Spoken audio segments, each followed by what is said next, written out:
Ocean sub-region, and we have an expert from the Asian Development Bank. He has a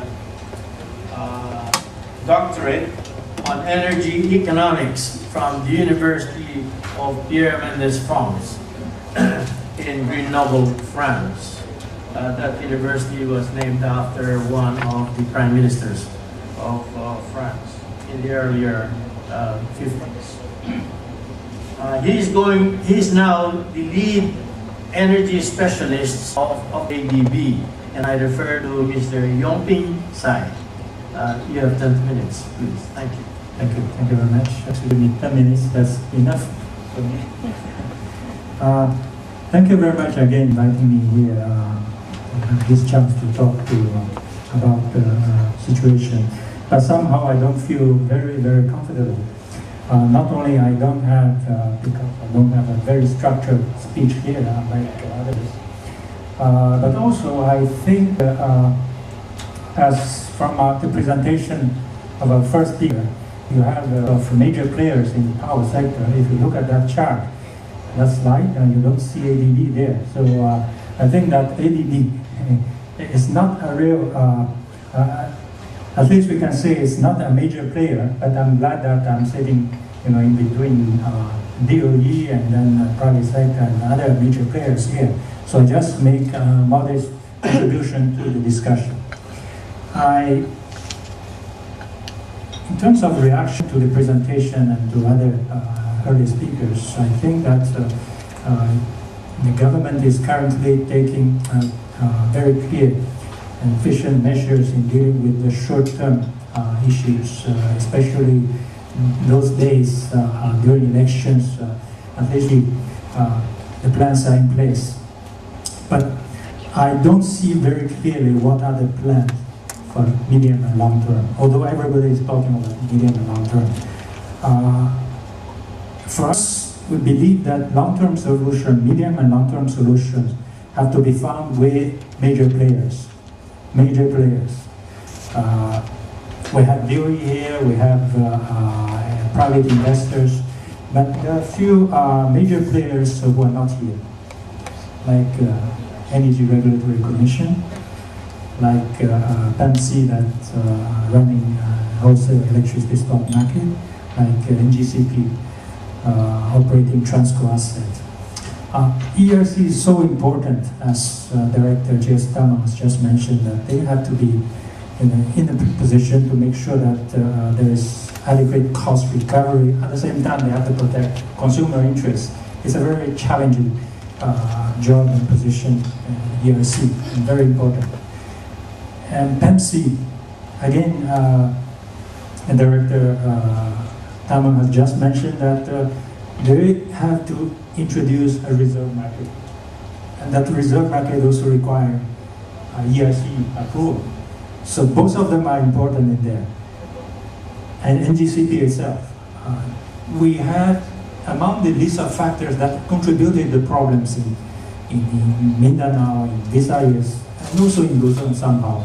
NGCPs, I would rather say transmission bottlenecks, a part of the problem. Sometimes a major part of the problem. So NGCP should not be absent in funding a long-term solution. In future, interconnected country, Leyte Mindanao submarine interconnection, one day have to be implemented. ADB conducted a feasibility study of Leyte Mindanao interconnection about more than 10 years ago. At that time, the interconnection submarine cable was considered viable.